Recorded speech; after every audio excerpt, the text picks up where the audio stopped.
phénomène des marées, c'est un sujet qui intéresse beaucoup de gens. Il y a beaucoup de méconnaissance du phénomène et pourtant nous habitons sur un front de mer. Alors qui est responsable de ce phénomène? Principalement la Lune et le Soleil. Le Soleil, c'est notre étoile, la Lune, notre satellite. Les deux astres semblent avoir la même dimension vue depuis la Terre. Le Soleil est 400 fois plus grand dans son diamètre que la Lune, mais la Lune, elle, est 400 fois plus près. Ces deux astres, qui donneront lieu ces jours-ci à une éclipse de Soleil, vont donner également un coefficient de marée dit du siècle, et ce coefficient de marée, eh bien, on va essayer de comprendre ce qu'il en est.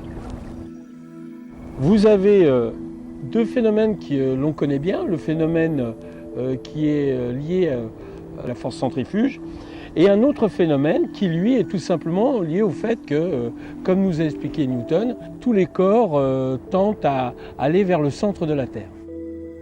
La Terre, quand elle tourne autour du Soleil, est accompagnée de son satellite.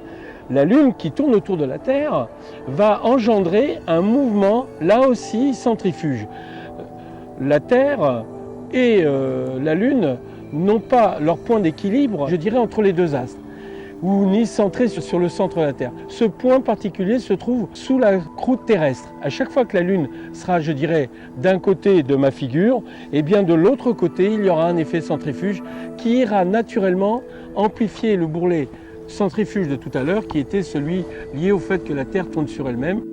Une chose qui est importante de savoir, c'est que les marées océaniques sont la représentation et la visualisation en ce qui concerne les fluides, les masses d'eau.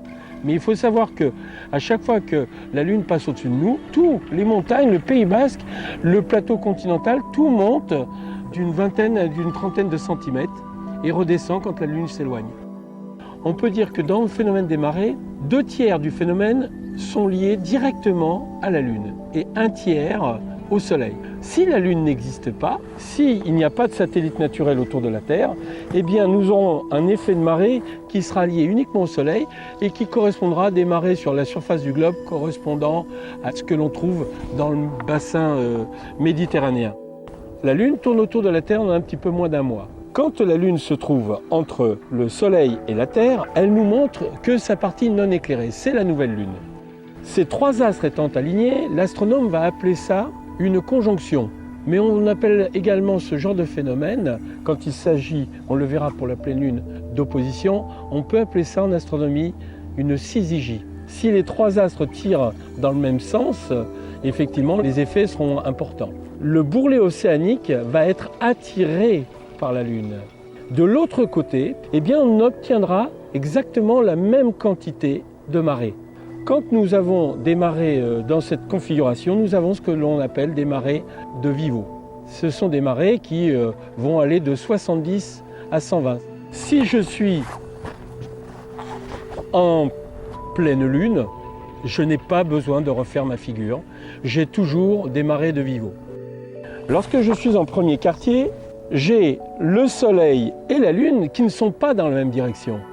La Lune va attirer pour 2/3 du phénomène, le Soleil pour 1/3. Nous aurons des marées qui ne seront pas aussi hautes que tout à l'heure.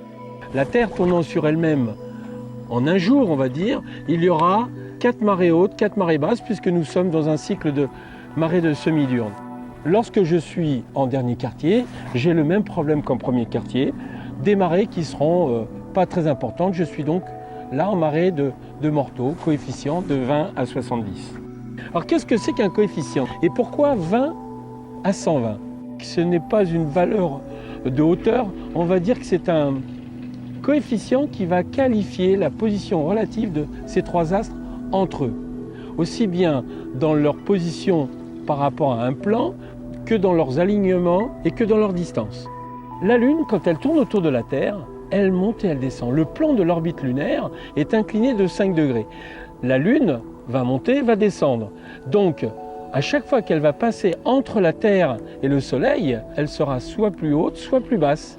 Et donc, à ce moment-là, je n'aurai pas d'éclipse. Par contre, j'aurai quand même l'influence de la Lune. Mais la Lune produira son effet dans une direction qui ne sera pas celui de l'équateur terrestre. On ne pourra pas avoir l'effet attendu de fortes marées. Pour qu'il y ait un coefficient de 100, il faut que la Lune soit dans le plan de l'équateur terrestre. Il n'y a qu'au moment de l'équinoxe où le Soleil se met dans le plan de l'équateur terrestre. La déclinaison de la Lune, si elle est nulle, sera importante pour enrichir ce coefficient.